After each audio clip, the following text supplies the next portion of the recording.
a ceasefire has been reached in the Middle East. There is no longer killing going on, at least between Israel and the Gazans. The Gazans are still killing each other massively, but Israel's no longer involved.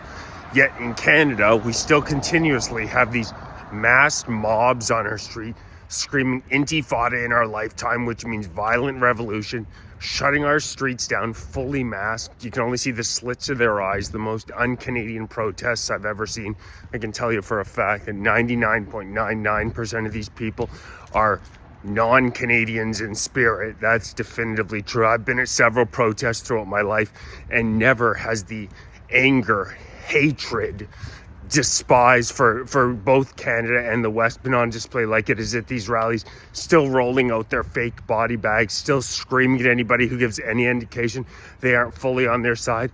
And to you woke ideologues who have been so-called pro-Palestinian cheering these hate marches on, I haven't seen any commentary on the fact that now that the Gazans have been given their territory, Hamas is executing people in the streets as we speak. There have been at least 50 Palestinians who have been executed by Gaza. I don't see a single news report on it. Maccabi Tel Aviv, the soccer team, was supposed to go out and play a game at Birmingham. Normally 5,000 away fans are allowed to attend these games.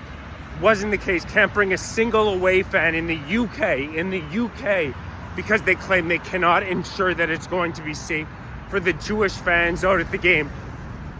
What do you think it's like in Canada? In Canada now, we have school systems that are allowing Jews out of their schools at different times because there are claims they can't guarantee their safety. In BC, we had an airport, PA, hacked and taken over by pro-Hamas messaging. We continue, as I said, to have these violent, they're always cowards. They're always cowards in groups of 1,000, real tough guys in groups of 1,000 with their loudspeakers yelling the most vile anti-Western chants. Intifada in our lifetime literally means violent revolution. We continue to see them on the streets every day. And I see nothing from any of our public elected officials. No statements on what continues to go on in Gaza. No statements on what's going on in the UK. It really has me thinking that a lot of these woke ideologues who view the entire world through this oppressor worldview have no idea what the hell they're talking about. And it's not surprising. The same people who tell you that a man can become a woman can become a man. If you don't agree with that, you are some sort of a transphobe or whatever race, whatever they want to call you. They divide the world into the groups that have been oppressed and the groups who are oppressors, which is, it's certainly never that simple. And the idea that Canada is an oppressive country is an absolute joke. To read about the history of this country, settlers arrived, there was absolutely zero civilization. But these people who cheer these hate mobs on our streets, what you have to realize is they want the destruction of Western civilization. They're mad at capitalism. They're mad at what they perceive as the white man in the Canadian system who has, I don't know how, but damaged them in some way. They're the ones who have implemented these insane DEI initiatives where any job you apply to, ask whether you're Indigenous, whether you're a woman, whether you're black, all these irrelevant questions, anything but the meritocratic information as to whether or not you're well qualified to attend to the job. They want to bring our civilization down, and we are seeing the rapid deterioration in Canada. And these jihadis, these pro-Hamas protesters, who we continue to see on our streets, are useful tools for them. It's a red-green alliance. It's woke ideologues, the far left in Canada, the communists, teaming up with the jihadis because at some point they're undoubtedly going to clash heads. It's not very friendly for homosexuals in Gaza, I can guarantee you that. But up until that point is reached, they're useful morons for one another to attempt to tear the West down.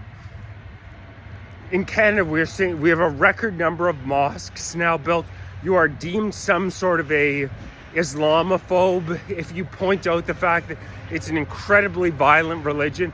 Just statistically based, it's a much younger religion than both Christianity and Judaism. Much higher levels of extremism, much higher levels of violence, and it's straight up factual to just point out that in the Middle East, in these the 50-plus Muslim majority countries, women are treated like cattle. Women are treated like cattle. They're not allowed to leave the house without written permission from a man. If a man is caught sleeping with another man, it's a minimum 10 years in prison, and frequently a lot worse than that.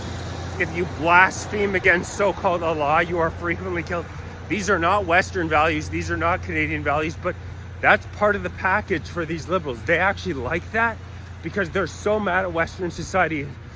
There's a lot of great philosophers that have pointed out that it's impossible for a society as strong as Canada is right now to be broken from without. It has to be from within, and that's exactly what we're seeing as the far left in Canada. Justin Trudeau, Mark Carney, Chrystia Freeland, Anita Anand, Sean Fraser, Dominic LeBlanc, the whole crew of useful idiots are cheering on as our violent crime rates are up over 100% in the past decade. Crimes against women up over 120%. An estimated 70,000 Canadians dying in excess because they can't get the health care they need. These are all positives for them.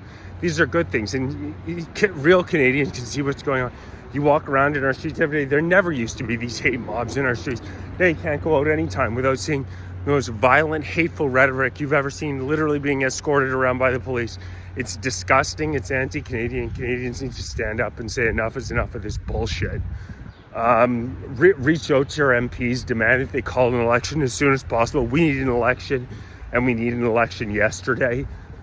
I shudder to imagine. Carney says he wants to bring another 1.5 million people into the country in 2025. We cannot withstand another 1-2 years of this immigration insanity. The country as we know and love it is going to be gone. Write your MPs, demand they call an election. I'm going to do everything I can, reach out to everybody I know. Patriotic Canadians, the time is now to stand up and fight against this communist tyranny that we're seeing in Canada. Please like, share, subscribe, join, become a member. Really appreciate everyone who has.